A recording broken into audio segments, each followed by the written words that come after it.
একটু কাফনের কাপড় হলেও পাঠাও। নেট খুলে দেখেন, আমাদের জন্য একটু কাফনের কাপড় পাঠাও। আফসোস।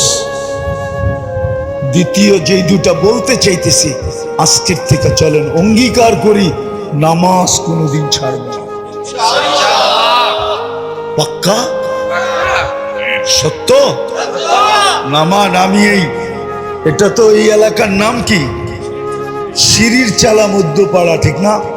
আমি এই যুবকদের পায়ে হাত দিয়া বলবো, সাথে সাথে আপনাদের পায়ে হাত দিব। আপনারা কমসে কম এই মহল্লাটাকে বেনমাজি মুক্ত করার চেষ্টা করেন। পারবেন? আমি তো একটা দেশ চিনি, এই দেশে কোনো বেনমাজি নেই। আমি 6 বার গেছি ওই দেশে, কোনো বেনমাজি ওই দেশে নেই। এটা আমার প্রথম দিন প্রমাণ হয়েছে। আমি প্রথমবার যখন যাইতেছিলাম, আদিস আবাবার থেকে ইথিওপিয়ার থেকে আমার ফ্লাইট ছিল। আমার পাশে যিনি বসা ছিল, ও প্লেনে পুরা দাঁড়াইতে পারতো না, ছাদে লেগে যেত। প্লেন একটু নিচা থাকে না, লাগেজ লুগেজ বড়ার পরে তো মাথা উঁচা করতে পারতো না, এরকম লম্বা। আর মাশাআল্লাহ কালো তো এরকম কালো। আফ্রিকার মানুষ তো চাঁদের, আফ্রিকার মানুষ কালো। তো আমি কথা বলতে বলতে ওরে নামাজের সময় চলে আসছে, আমি নামাজের কথা বলছি, তো ও হাসি দিয়া বলে, মুসলমান নামাজ পড়ে না, তুমি এই কথা বিশ্বাস করলা কি, ধারণা করলা কি করে যে মুসলমান আর নামাজ পড়বে না? দেখলাম নামাজ পড়লো প্রথমবার। তো আমার দাওয়াত ছিল ওর বাড়িতে, তো নামাজের সময় আমি গেলাম, তো বলল চলো আগে নামাজ পড়ে নি, পরে খাবো। তারপর আমি 6 বারে ওদেরকে পরীক্ষা করছি, বিলকুল টপ টু বাটন, প্রেসিডেন্ট থেকে নিয়া, সেনা প্রধান থেকে নিয়া, নিচের আমলা পর্যন্ত একজনও পাই নাই নামাজের আজান কানে ঢুকছে আর বলছে নামাজ আগে কাজ পড়ে। আজান কানে পড়তে দেরি, চিৎকার দিয়া উঠা বলে নামাজ আগে কাজ পড়ে, এবং নিজে ইমামতি করে নামাজ পড়ায়। কি? আমি প্রেসিডেন্টকে দেখছি নিজে ইমামতি করে নামাজ পড়ায়। আর কেরাত শুনলে আমাদের দেশের কারীরাও কইব কেরাত, এত সুন্দর কেরাত, হদর এত সুন্দর পড়ে। তো মেরে দোস্ত, আমরা কি একটা ইউনিয়ন বানাইতে পারবো না? হ্যাঁ পারবো না? একটা মহল্লা পারবো না? এই জন্য বলতেছি সাহায্য ওই পর্যন্ত আসবে না। ইহুদিরা এখন একটা স্লোগান দেয়, কি জানেন? এটা আমাদের হুজুররা জানে না, কেননা হিব্রু ভাষায় দেয়, তো এই জন্য আমাদের হুজুররা এটা বোঝে না। ওরা একটা স্লোগান দেয়, ইদান নাহনু ফিল আমান দাম্মিরুল মুসলিমিনা কাইফা তুদাম্মিরু কাইফা তুরিদুনা আন তুদাম্মিরু। আমরা এখনো নিরাপদ, বিদায় তোমাদের যেমন ইচ্ছা তেমন মুসলমানদেরকে মাটির সাথে মিশাও। কেন ওরা নিরাপদ জানেন? এটা ওদের কিতাবে লেখা আছে, যেদিন পর্যন্ত মুসলমানের জুমার জামাত আর ফজরের জামাত সমান না হবে। আজকে জুমায় মসজিদ ভরা যায়, ফজরে মুসল্লি পাওয়া যায় না। শীতের দিন, বৃষ্টির দিন ইমাম আর মুয়াজ্জিন 2 জন শুধু নামাজ পড়ে। আল্লাহর ঘর খালি। ওদের কিতাবে লেখা আছে, ফজরের জামাত আর জুমার জামাত যতক্ষণ পর্যন্ত মুসলমানের সমান না হবে, সংখ্যার দিক দিয়া, মানুষের দিক দিয়া, ততদিন পর্যন্ত মুসলমানের বিজয়ের পালা শুরু হবে না। বিদায় আমরা ইহুদিরা নিরাপদ, নিরাপদ, নিরাপদ, নিরাপদ।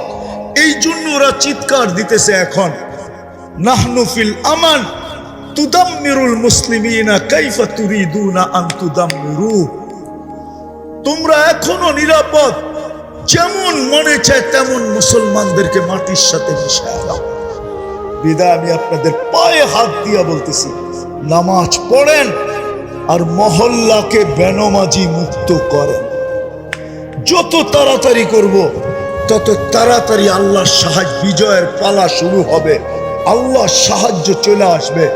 অন্যথায় আমাদের মতো মানুষ দিয়ে সাহায্য হবে না। আমরা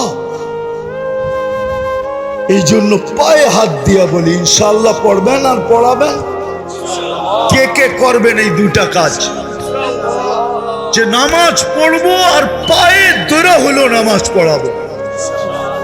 বিশেষ করে আমি ওমর ইবনুল খাত্তাব রাদিয়াল্লাহু তাআলা আনহু এই সংগঠনকে বলবো যে শুধু তোমরা না, তোমরা শুধু পুরস্কার নিলে চলবে না, 40 দিনের পুরস্কার, বরং তোমরা 40 দিন নিজে পড়তে হবে, আবার আরেকজনকে পায়ে ধরে পড়াইতে হবে। যেদিন আমাদের মসজিদ ভরা যাবে, খোদার কসম, আমরা যদিও না মানি, ওরা কিন্তু এটা অক্ষরে অক্ষরে মানে। ওরা সারাদিন আপনাদের মসজিদের স্যাটেলাইট লাগায় রাখছে, আপনি জানেনও না। দুনিয়ার সারা মিডিয়া কাদের? আরে বলেন না, ইন্টারনেট কাদের, গুগল কাদের, ফেসবুক কাদের? সব ওদের, সবগুলোর হেড অফিস তেল আবিবে। সব টাকা কাচায় যাইতেছে ওইখানে, আর অস্ত্র কিনতেছে, আর আপনাকে মাটির সাথে, আমাকে মাটির সাথে মিশাইতেছে। মুসলমান, আমি তো এই জন্য বলি, আজকে যদি মুসলমান 200 কোটি বলতো যে আমরা আমাদের নিজস্ব দেশের পণ্য ছাড়া দুনিয়ার কোনো পণ্য ব্যবহার করব না, আজকে বলুক, কালকে দেখেন দুনিয়াতে চিৎকার কিভাবে শুরু হয়, কিভাবে আপনার পায়ে ধরা শুরু হয়। দেখেন তেলের দাম কতটুক বাড়ে আপনার পায়ে মালিশ করার জন্য। কিন্তু 200 কোটি মুসলমান তো এক হবে না। আমাদের মুসলমানদের শাসকরাও তো এক হবে না। এই জন্য কমসে কম যেটা আমাদের করণীয় করা যায় সেটা হলো আমরা নামাজ পড়বো, পায়ে হাতে ধরা মসজিদ ভরব। পারবেন? আল্লাহ আমাদেরকে আমল করার তৌফিক দান করেন। ওমা আলাইনা ইল্লাল বালা। এটা কাদের আপনি জানেন? এই নামটা কোন নামে নামকরণ এটাও জানেন? আল্লাহ, উনি ওনার নামে নামকরণ, যিনাকে আপনার হাবিব বলছেন। হাবিব, ইন্নাল্লাহ জাআলা সিদকা আলা লিসানি ওমর।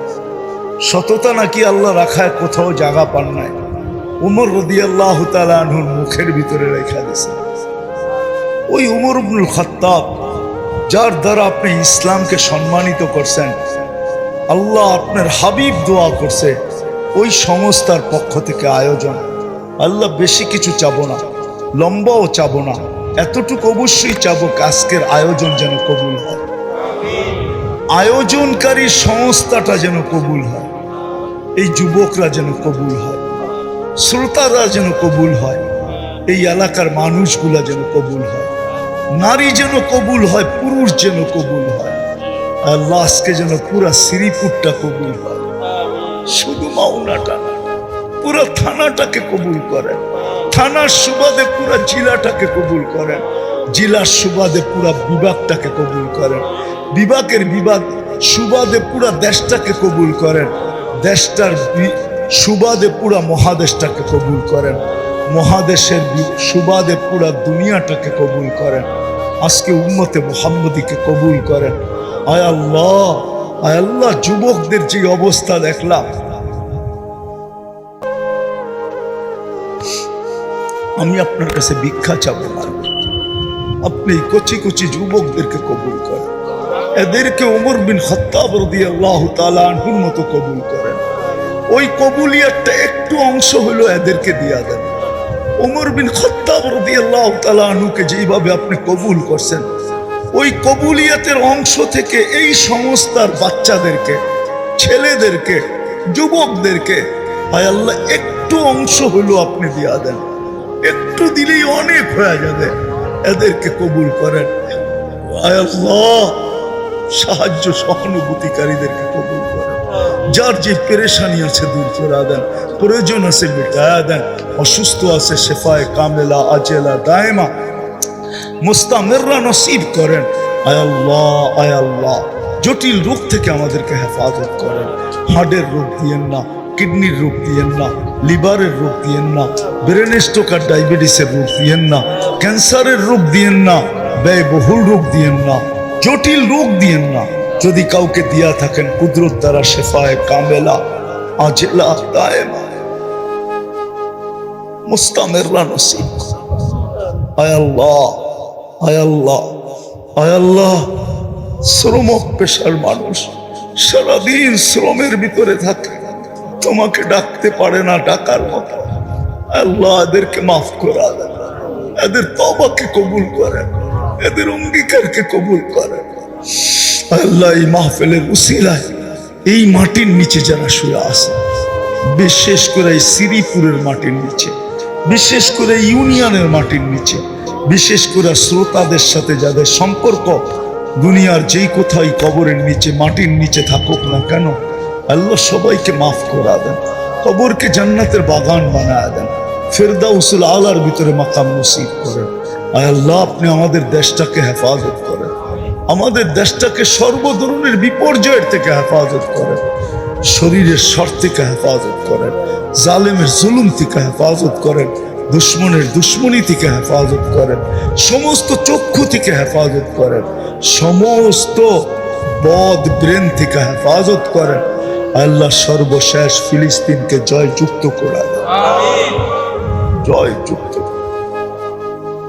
জয়যুক্ত করা, আমাদের তওবা কবুল করা, উম্মতের পক্ষ থেকে কবুল করা, ফিলিস্তিনকে জয়যুক্ত করা দেন, জয়যুক্ত করা দেন, জয়যুক্ত করা দেন, জয়যুক্ত করা দেন। আল্লাহ আমাদের দোয়াকে মেহেরবানি করে কবুল করেন।